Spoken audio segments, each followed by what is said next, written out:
my crust is perfectly cool, I want to just show you what a partially pre-baked crust looks like. You see how it's beginning to turn golden. It's nice and set. It feels dry. You can just tell that it's nice and flaky. But of course, it still needs to cook further, and that's the point, because it will cook further with my quiche ingredients. Now, I'm making just one version of quiche. It's unbelievable how many different kinds. I mean, I'm just going to pick. This morning I just said to myself, what do I want to make? So I chose sauteed leeks because I love them, crisp bacon because I love that, shredded Jarlsberg cheese, one of my favorites, chives, grape tomatoes, which are really sweet. They've got a wonderful toothsome texture. They're just juicy and fabulous. And then I make my custard. Now, the custard is standard in quiche, which means there's cream and eggs. This is a 10-inch quiche, which will take 2 cups of cream and 4 extra large eggs. So let's just make the custard.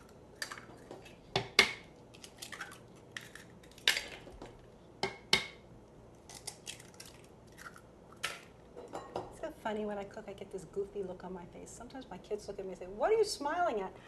I just love the way it sounds to cook. I love the sounds of eggs cracking and plopping into a bunch of cream. Call me crazy.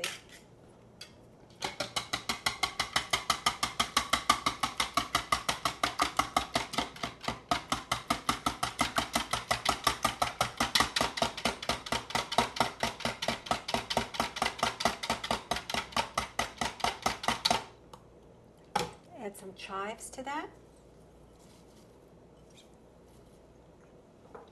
Add a little bit of pepper, a little bit of salt.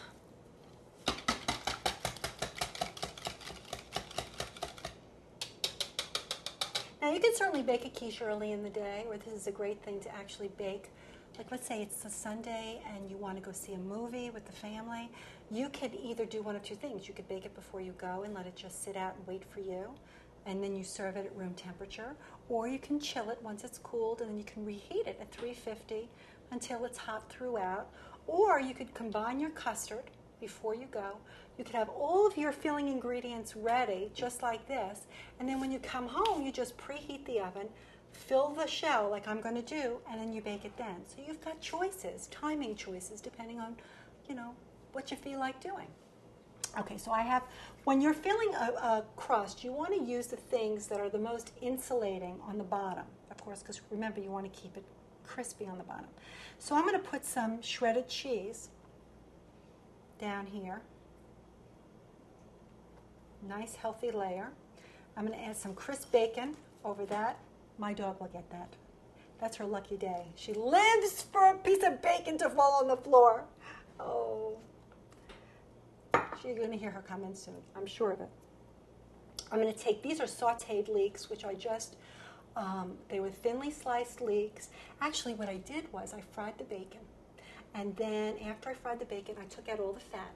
But I left all of the remnants of bacon on the bottom of the pan. And then what I did was I heated the pan. I added a little butter to the pan, and then I added leeks. So what the leeks did, if you notice that they're kind of on the brown side, it's because they've picked up all of those remnants of bacon.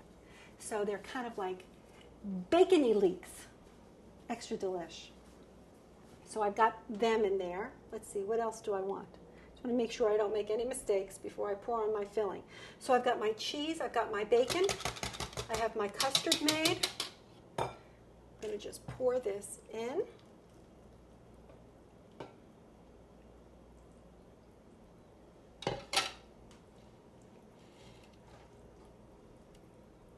Just move your chives around. I'm going to add some more cheese to the top.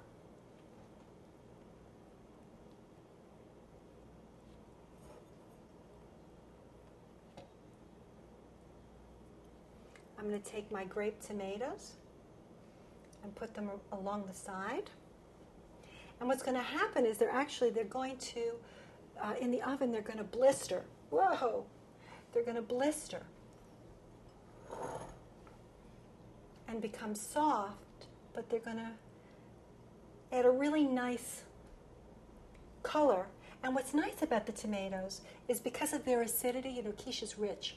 So the tomatoes help to cut the richness.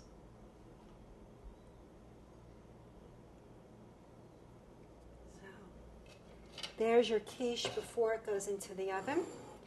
So this is going to go into a 375-degree oven.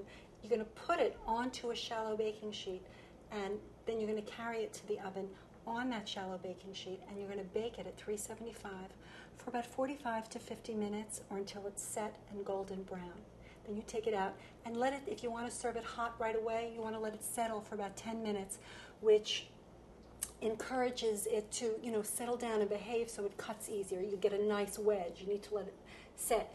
Then once you let it cool, you can certainly reheat it and you can serve it hot. You just need to, after that initial baking, let it set. So I'm going to bake this, and then I'm going to show you what my quiche looks like after it's been baked and it's ready to be cut. So here's a beautiful, fully baked quiche, ready to cut and serve. That wasn't hard.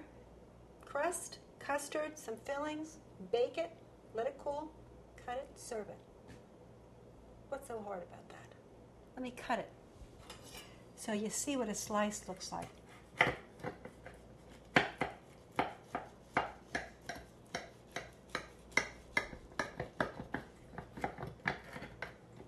I'm actually going to take it off its serving plate because it's rattling.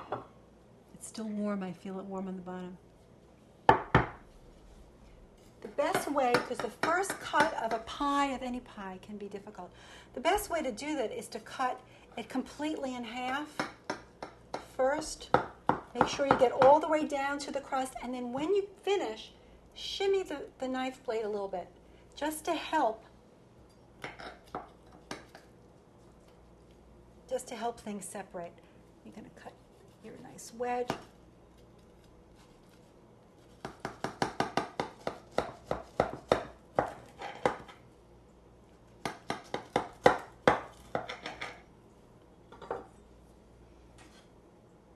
It's nice and creamy.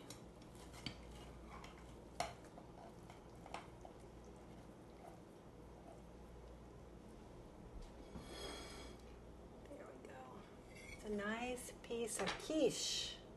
I want to make a texture note to you that if you should cut your quiche and you see some moistness in here, I don't want you to think that you've done anything wrong. That's really nice. Quiche should have some moisture at the center. It shouldn't be runny. As you see, I've cut this and it's perfectly, you know, stationary. But it's also very moist, and that's really what you should be looking for. One of the things that would alter, you know, would make it too runny, is if you don't have enough eggs to the amount of cream that you use. A standard amount, a standard custard for a 9-inch pie, which is usually the more common size pie pan that people use. Custard is 1.5 cups of cream to 3 extra large eggs. That's standard. If you're going to move to a 10-inch pan, then you're going to use 2 cups of cream to 4 extra large eggs. So that is a standard custard.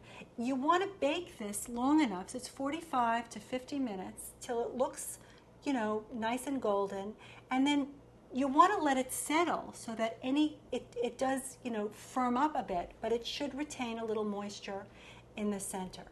So don't be afraid if it's a little moist. Trust me, and more important, trust you.